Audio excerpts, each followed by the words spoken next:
Good morning. Welcome to today's webinar on the subject of RIOS 2016, an overview of the changes to the revised standard.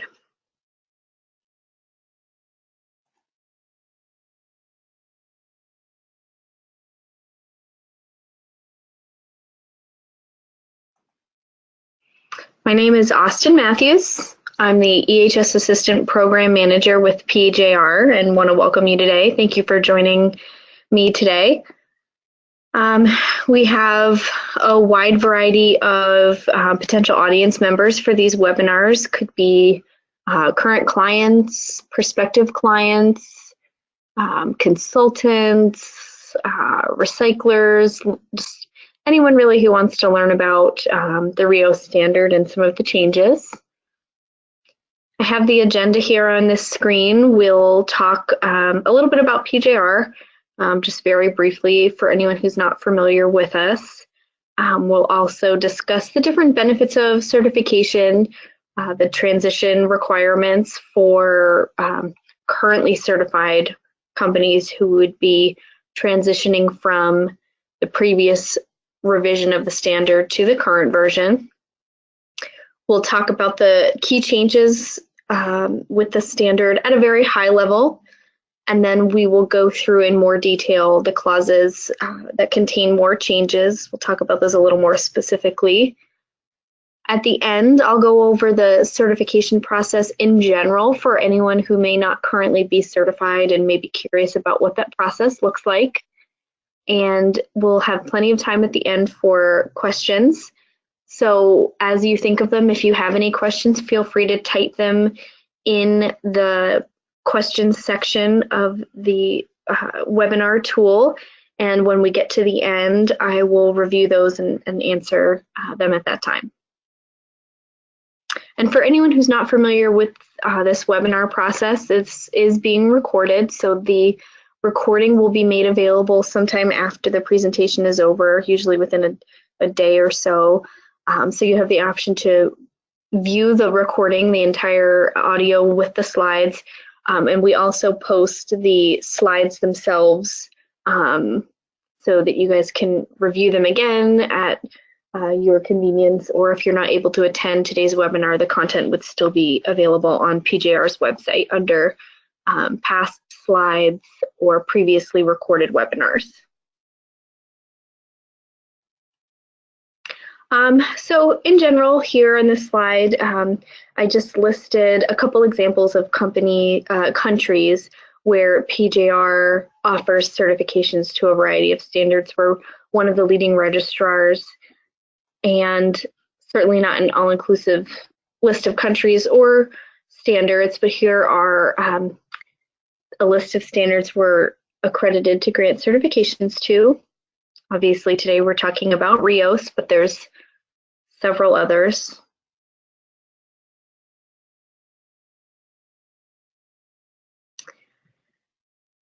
So at a high level, I wanted to talk about some of the benefits of certification.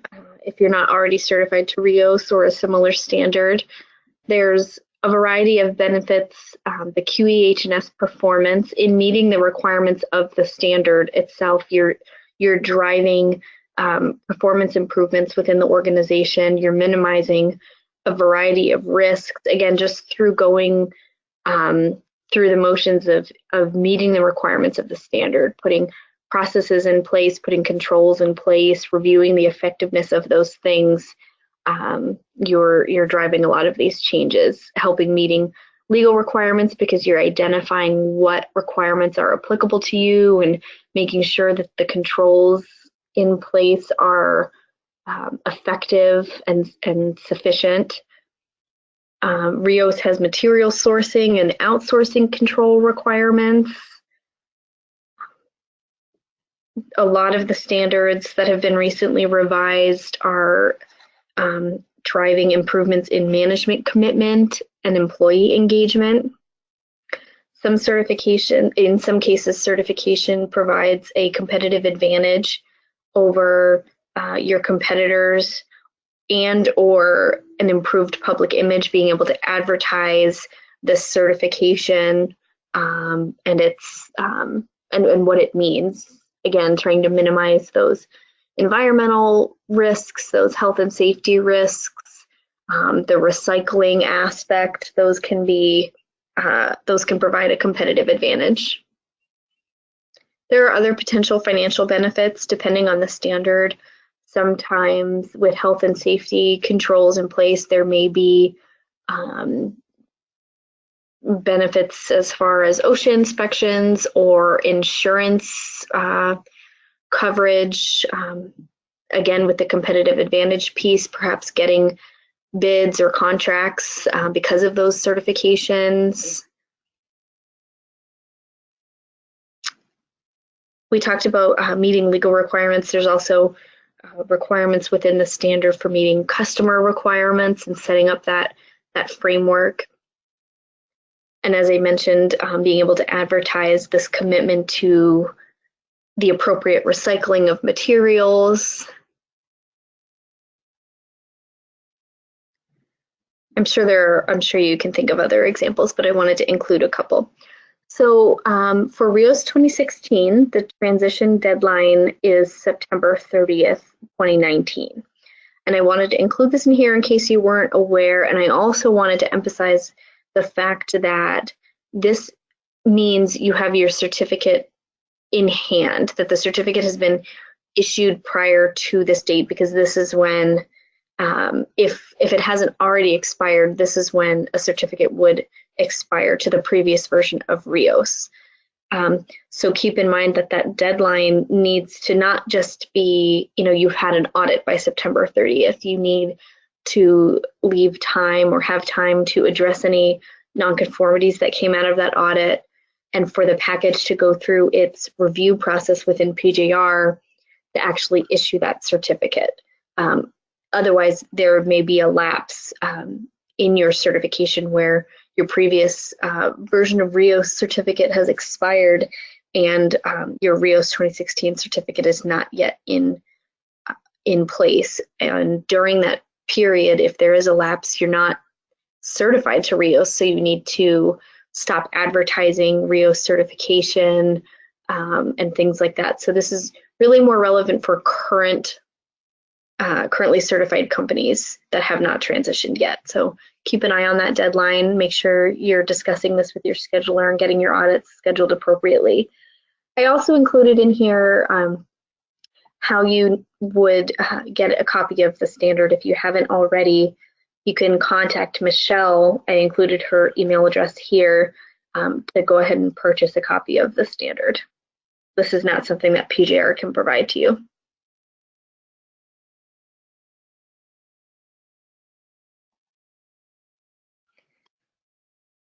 A lot of standards have been revised lately. Some of you may already be familiar with some of those changes if you have integrated systems or have been speaking to other companies within the industry.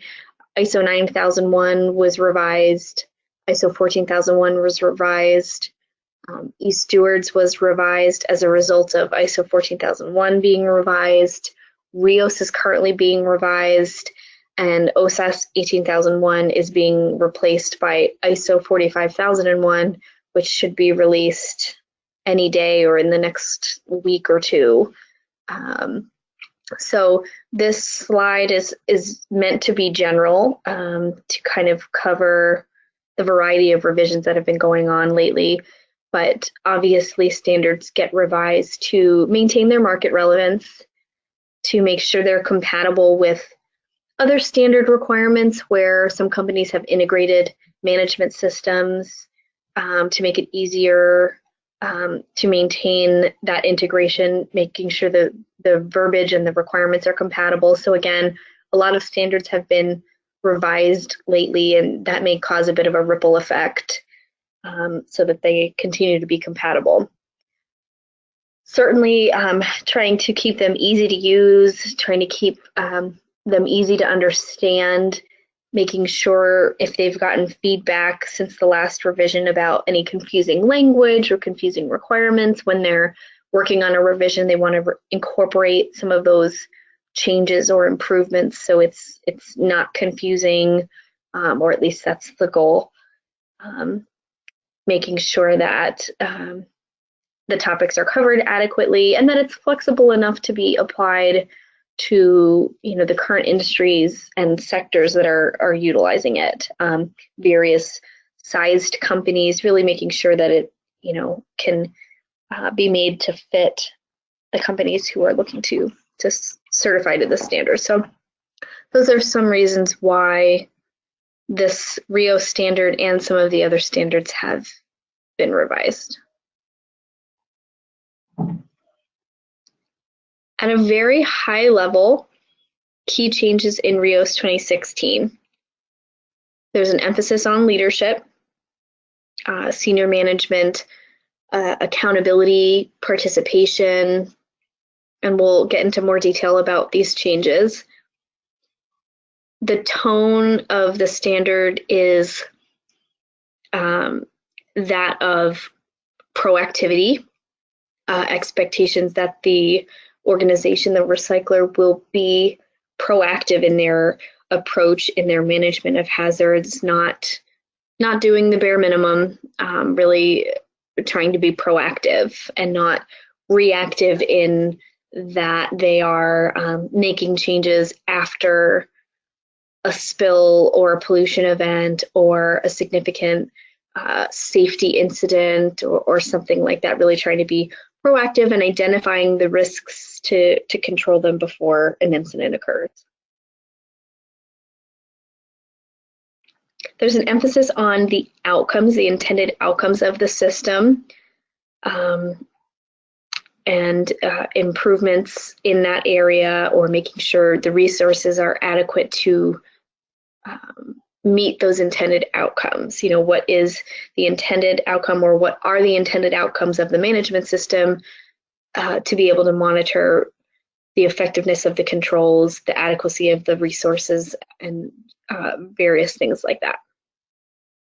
Some changes to the communication requirements, the awareness requirements, and those can include stakeholder and customer requirements as well. And some added verbiage about change management and some expectations in that area. Not a new concept, especially with the quality portion of this standard, but some of the verbiage is new. I included in these slides for your reference some of the key term or definition changes. I'm not necessarily going to go through all of these, but again, the slides and the presentation will be available after the presentation for your reference. This is not a complete list of the definitions within the standard, obviously, but these were some of the more significant changes or new terms when I was going through the changes that I wanted to highlight for you. So we have audit, competence, control, and if these are included in my slides, they are changed from the previous revision, whether it's changed verbiage within the definition of a term that was already in existence or a brand new term and definition overall.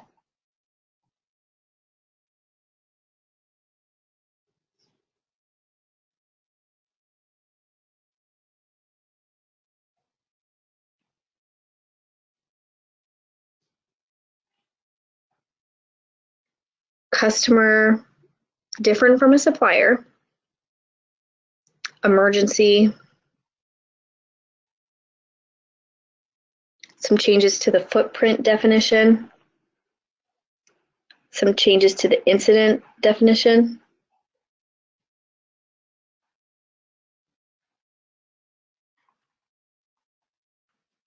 a near miss. An outside provider may also be known as a contractor. Outsourced products and services, and that would be supplied by an outside provider, where we saw the definition on the last slide. Plans to achieve intended results, some changes to the recycler definition. Senior management, again, we talked about an emphasis on leadership in this revision, so that is an important term that comes up quite a bit. Stakeholder replaces interested party. And again, you see stakeholder several times throughout the standard. Supplier, worker. And again, that's not a complete list of the terms in the standard, but highlighting some of the changes there. So as promised, we're going to go through in more detail now some of the clauses that have changed. This does not represent every clause within the standard. Some had little to no content changes or verbiage changes, so I'm not mentioning every single clause here, just some of the noteworthy changes. Starting with the introduction, just as a note, there are notes within the standard intended to provide additional guidance. This may be a different format than was previously used. So looking at clause 1 in terms of general requirements, there's some changes to the scope section requiring that outside providers within the scope be considered. That means the footprint should include these activities. In the scope is very, very broad. It means within the scope of certification, within the scope of the management system. And this is, again, where we're talking about proactivity, not just necessarily looking at what goes on within the four walls of your building, but what is relevant to the scope. For RIOS outcomes, this is a new section, and again, we're looking at what the intended outcomes are and making sure we're being proactive. So this is the first clause is pretty general, but it sets the tone. In terms of infrastructure, we start to see some of the requirements for assigning responsibilities, senior management as far as their involvement, their accountability, ensuring adequate resources. Document and record keeping controls, not significant change, but there are some changes to the verbiage here. If anyone is familiar with the ISO 14001 2015 changes, it's not as significant as that, but we do see some changes to this section. I think geared towards greater flexibility as far as the formats that documentation may take. The policy has some additional items to include, again, setting the tone for some of these changes to the standard. Clause 3, we start with the footprint. Again, we're being proactive here and taking a broader view of what is within our scope, purchasing, sourcing of materials, the transportation, the delivery, even if those are not necessarily activities that our direct employees may be performing, it could still be very relevant to the scope.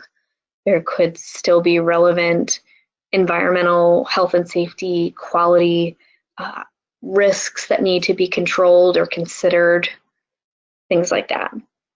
Also a note that this doesn't need to include only negative items.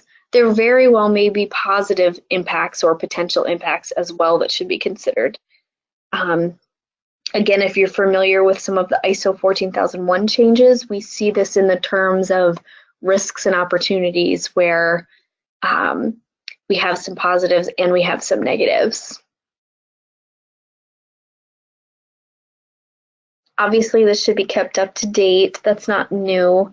But, ongoing review of changes at some frequency and a review prior to making changes. So again, trying to be proactive. The expectation is proactivity. So not implementing a change and then reactively sort of scrambling to see how we need to update the footprint to take into consideration what has changed, but really planning out the impact or the potential impact that those changes could have to the QEH&S management system. And when we say QEH&S, just to be sure we're all on the same page, that's quality, environmental, health, and safety. And that's the RIOS standard, taking into consideration all of those items.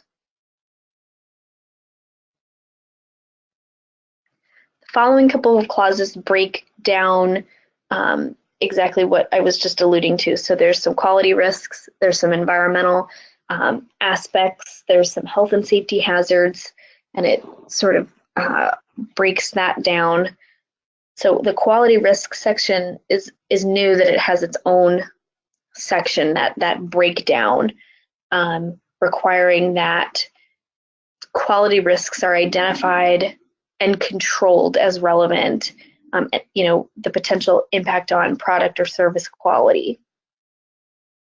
Keep in mind the definition of risk. The effect of uncertainty can be positive and negative, as we spoke about already. I listed a couple examples here to consider, certainly not an all-inclusive list, but some risks to the quality of the product or the services that is being provided.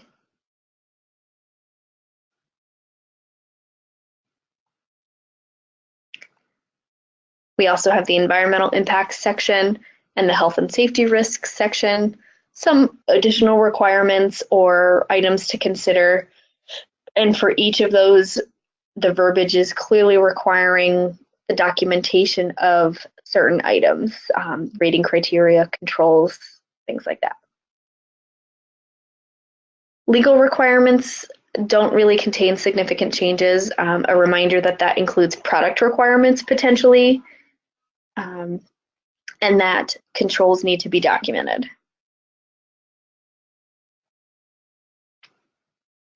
In addition to legal requirements, we also have product requirements, service requirements, customer requirements, stakeholder requirements, a variety of requirements that you could be subject to. So this whole section is really about the planning of what requirements are relevant to your organization and the operation to make sure that the controls are then put in place, any communication requirements, really that the system is built around meeting those criteria.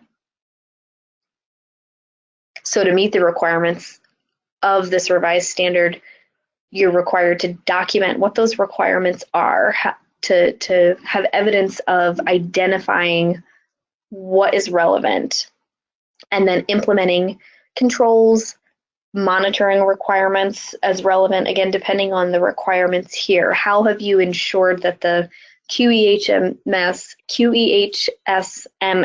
management system is built to meet those requirements? Monitoring for adherence to those controls, the effectiveness of those controls in meeting said requirements. Here's some examples. And then you're going to, as a result of that, have records to show conformance to those requirements. If you're doing monitoring, you'll have those monitoring records. If you're doing some other type of verification of the effectiveness of these controls or the effectiveness of meeting those requirements, you're going to want records of all of that to show an auditor that you are in conformance with the standard. Very similar concept, but looking at stakeholder requirements. This is a new section, a new term. We saw this in the key term changes. What who are the stakeholders and what are their requirements. So take a look at the stakeholder definition. It contained several examples within it. These examples are some additional ones that were not in the definition.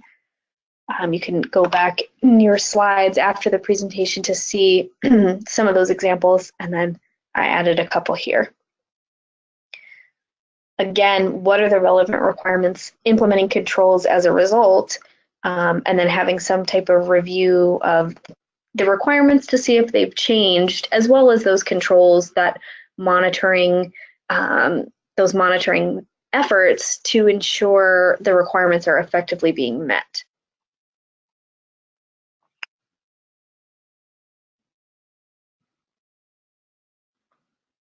Also with planning, we are looking at goals, objectives, targets, improvements. There are some additional items to consider when identifying what your goals as an organization may be. Some requirements as far as what needs to be documented or clearly identified within the plans for achieving those goals. What tasks will be required to obtain the goal, what, if any, resources are needed, who's responsible for the different tasks, by when, and how will the results be evaluated or progress be evaluated to know whether the goal has been achieved or not.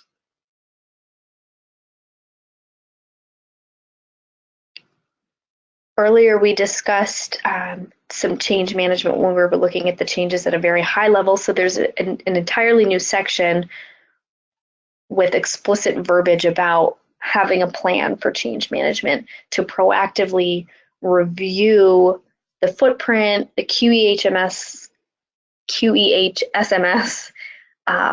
for the potential impact of a change before it's made instead of reacting after a change has been made. And that goes hand in hand, I think, with the leadership accountability, because everyone has to be aware of the need to proactively review these things prior to making a change. Sometimes a change is made and eventually it gets around to being reported to maybe someone more involved in the RIOS management system, and then you're reactively going back to see what impact that may have or updating the documentation to reflect that change instead of it being part of the planning process prior to the change being made.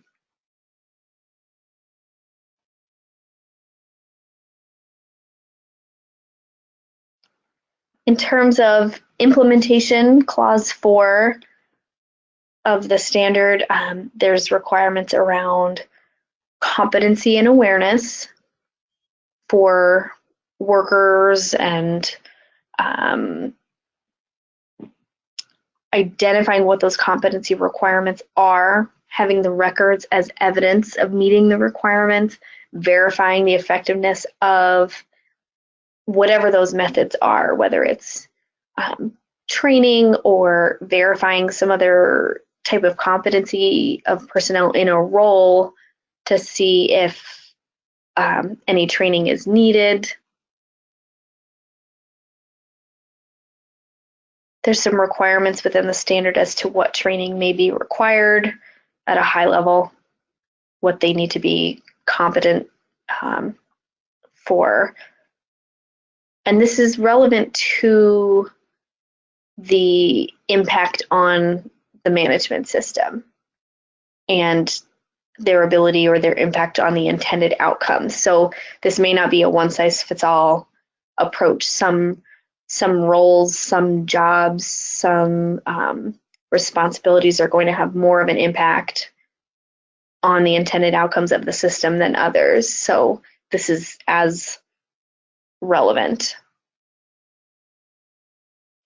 Awareness, not a new concept, but there's some additional topics or requirements, things that affected personnel should be aware of.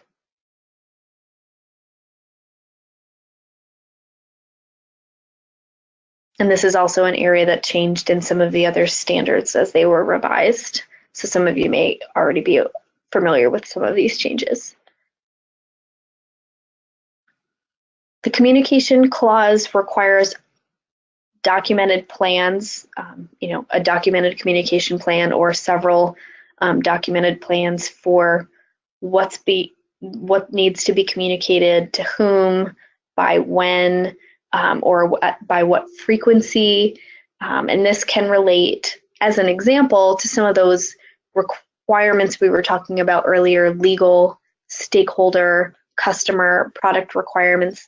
Some of these communication needs may come, as an example, from those relevant requirements. That wouldn't be the only input to the communication needs, but it is certainly a significant one.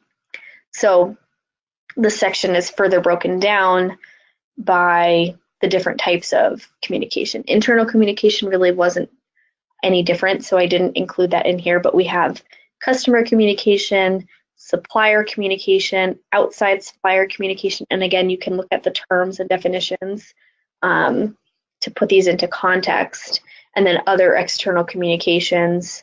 And I summarized very briefly the changes in these areas.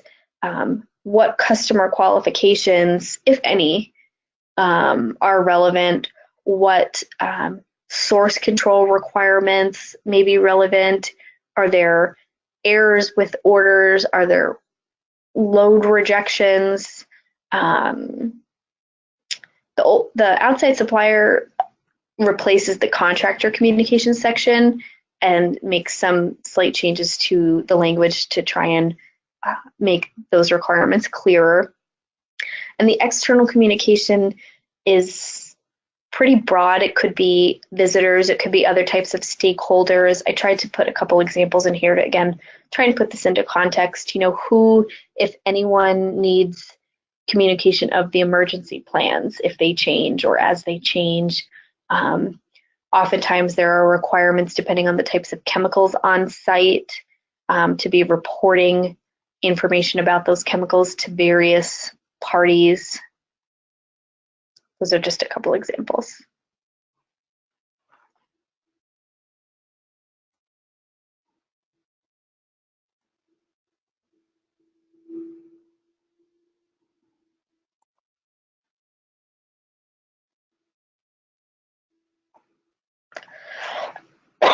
Excuse me. As far as operational controls, similarly, there's subsections here. Controls around the sourcing of materials, how this relates to suppliers or supplier requirements, communication of requirements to the suppliers, and vice versa. Having the controls in place to ensure the source material is meeting the requirements of the standard, meeting the requirements of the customers. So this language is clarified and used to be the supplier section. The outsourcing, again, is restructured, pulled from a section that is no longer within the standard. Similar to purchasing controls, how are specifications documented and communicated? How do they potentially impact quality risks, the environmental aspects, the health and safety hazards, those types of things? How are the criteria being monitored? Quality controls, again, this is a new section calling out the quality items. Again, documentation of specifications as an example. What worker instructions may be needed to be communicating that information to ensure the intended outcomes are met.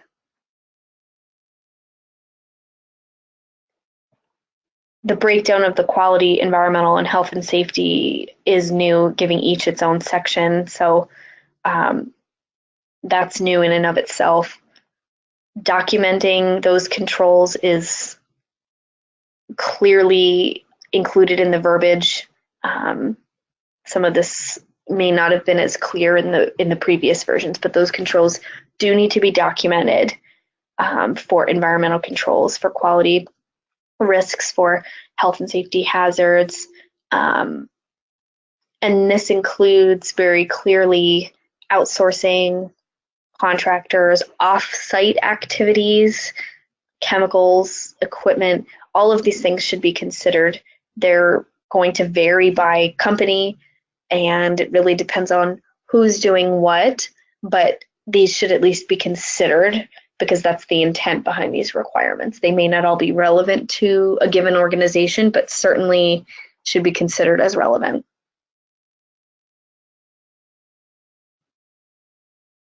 No significant changes to the emergency requirements, but keep in mind any requirements to communicate these emergency response plans or the emergency preparedness plans that you may have identified earlier in the standard, in the earlier clauses, such as to the local fire department.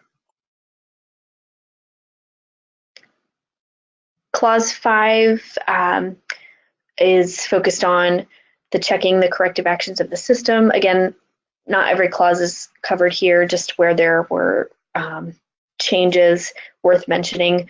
A couple additional items to be included in the monitoring and measurement plan. Some additional items that may require monitoring or measurement. The compliance clause requires annual evaluation, and that language is different from previous revisions.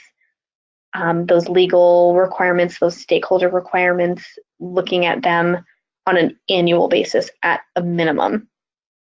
And there's some added verbiage in this section as well about the competency requirements for whoever would be evaluating the compliance to those requirements. So what competency is required, making sure a qualified person is in that role or group of people, whether you're doing that in-house or you're outsourcing it. What do those competency requirements look like to make sure that evaluation of compliance is effective, is value added, is meeting the requirements of the standard? Some additional requirements as far as maintenance and calibration for monitoring, documenting what those requirements are, how out of tolerance devices will be managed. That was not necessarily a clear requirement in the previous version.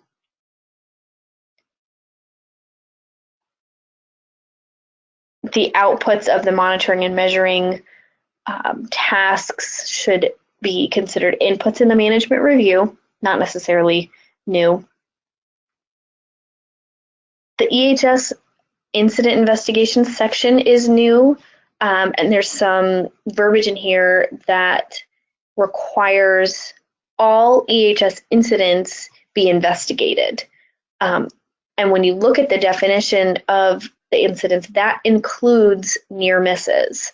So they all need to be investigated, even near misses. However, the degree to which they're investigated or what that investigation looks like can vary based on the organization's plan and the risk or what the type of incident was. So that should be determined by the organization, what that will look like, what that investigation will look like, how far it will go, whether it needs to be root caused or not, for example, but they all need to be investigated. So how you do that can be determined by the organization. But near misses are often not included in those investigations or in those procedures, those plans. So that may be an area that you need to tweak and start capturing and considering, again, to be more proactive, and also so that trends in those types of areas are not being overlooked.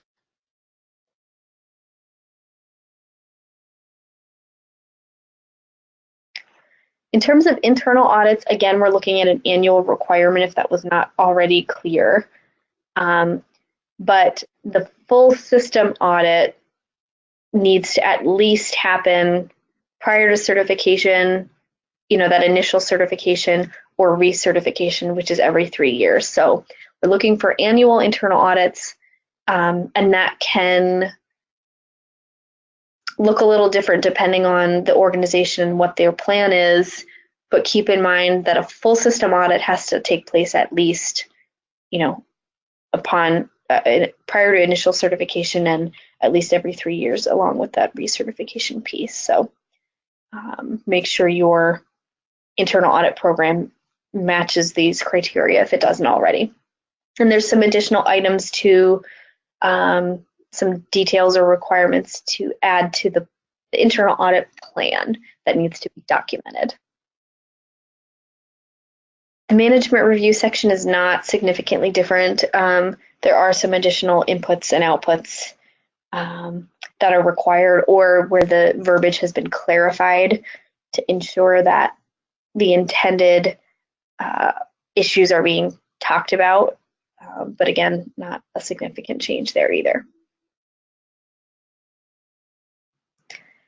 So I went through the changes fairly quickly. Again, the slides will be available for reference, but personally, I didn't find any of them to be shocking.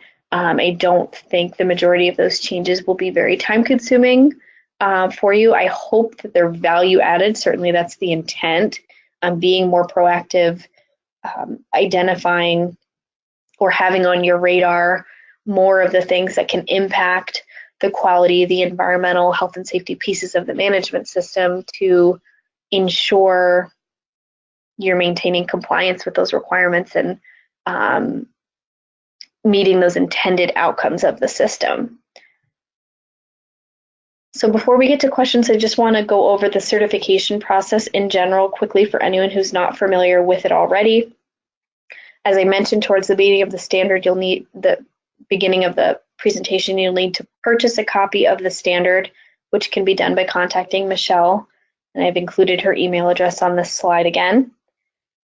So if you're pursuing initial certification, once you've gotten a copy of the standard, you'll need to establish all of the documentation that goes hand in hand with the QEHS-MS to meet the RIOS requirements.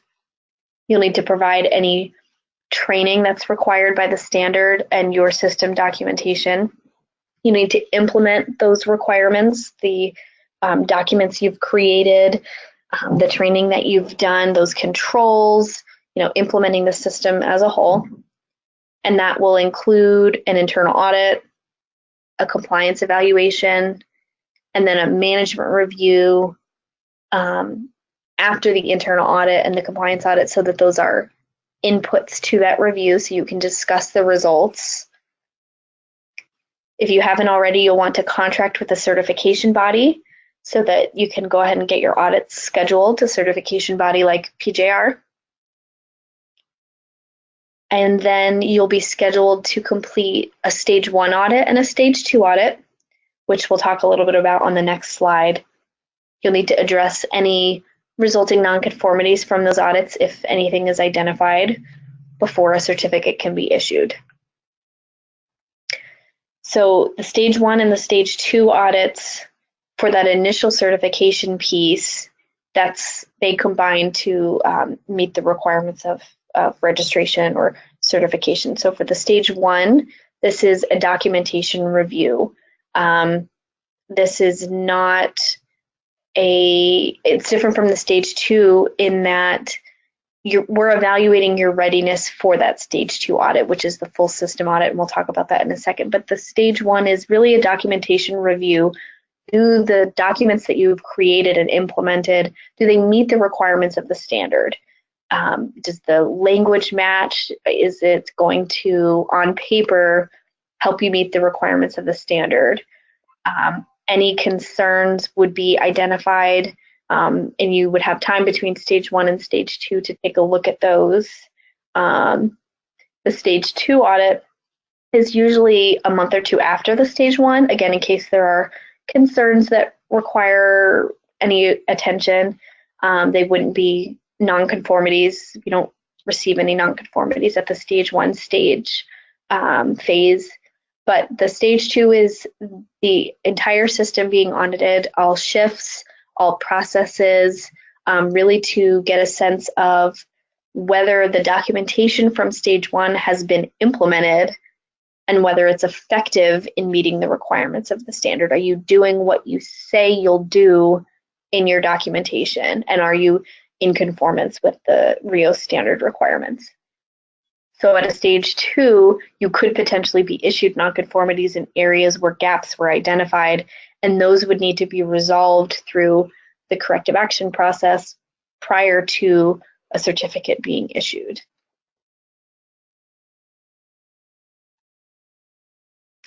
After your stage 2 is completed, any findings are closed out, and your certificate is issued, then you would be on the normal surveillance process, which would be annual or semi-annual audits, depending on your preference, typically.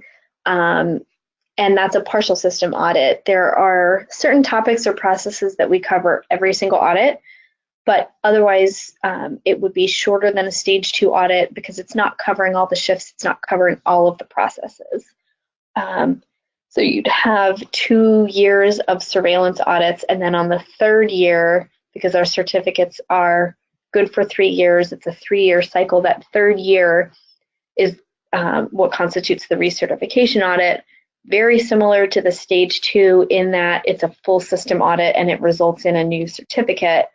You don't have to do the stage 1 audit again unless for some reason your certificate is withdrawn and you're starting over. If you determine that you don't need that certification and you let it expire, or you cancel it and then later decide you want to obtain it again, you'd be starting over with the stage 1, for example. Or if there was a suspension that wasn't resolved in, within the time limits we're held to as a certification body, and you may be starting over. That's sort of at a high level, but the stage 1 is not something that you would be typically completing again. So a stage 2 and a recertification audit are very similar. Okay, those are all the slides that I had. If you haven't already typed in any questions that you may have, please do so now. And while we look and see if there are any questions, I'm just going to put our contact information on this last slide here. If you have any questions about the RIOS standard, the changes, if you're a current client or a prospective client, contact myself. My information is here on the bottom, or the EHS program manager, Nancy. I have her contact information here as well.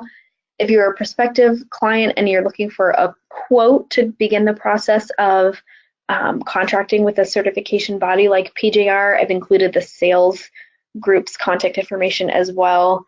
We can go ahead and help you get that process started, but feel free to contact myself or Nancy if you have any questions after the fact, or if you're viewing this as a recording. Again, feel free to reach out to us. So let's see. I don't see any questions. I'll hang on here for another minute in case someone is typing at this time. Let's see. Okay, but otherwise, thank you so much for joining me today. I hope it was helpful helping you navigate some of the changes for RIOS 2016. Okay, we do have a question here. Let's see.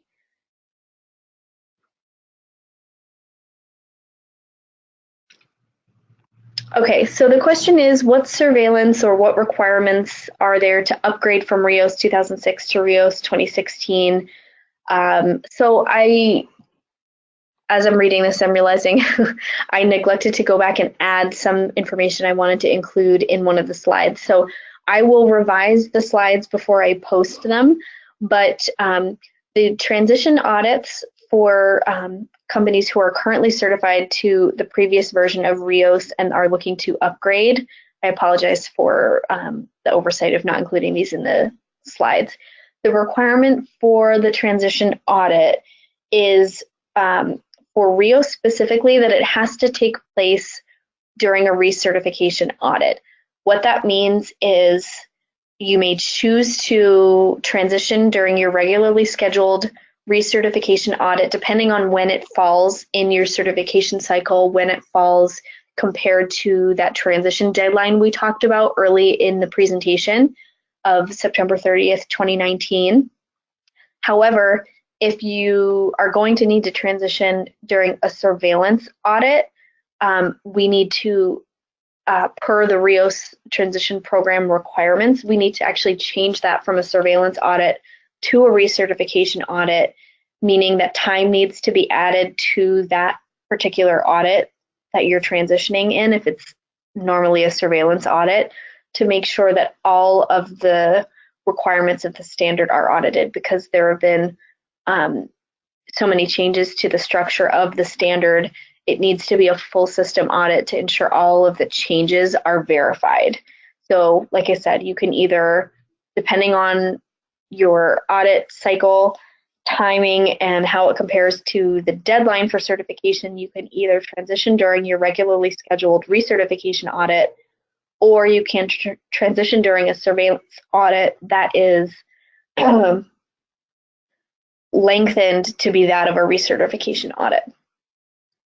And that should have been communicated via a transition plan from PJR for existing clients, or again, working with your scheduler to schedule that transition when, depending on when your organization is going to be ready to do that. And I'll go ahead and make some changes to the slide to make sure that that's addressed.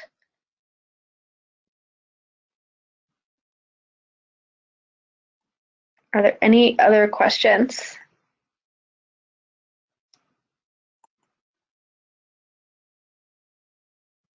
I'm not clear on the next question asking about how much time this will take. I'm not sure if you're referring to the recertification audit itself. That I know that the lengths of audits are determined by several factors: risk, employee count, number of facilities if it's a campus or multi-site scheme. So if you're asking how long your recertifications audits are, that's something that we'd have to look at your specific organization. Your scheduler can help with that per the contract that you have with PJR. It varies by location. We do not have a matrix showing objective evidence expectations for auditors. Auditors had to go through a formal training as to the RIOS revisions, and we would make any changes to our audit reports to reflect any content changes if they were required, to restructure our report if that was needed. But we don't have a matrix. We are just providing this webinar to give an overview of the changes. If you have specific questions about what evidence would be required, you could certainly contact myself or Nancy to get some more information on that.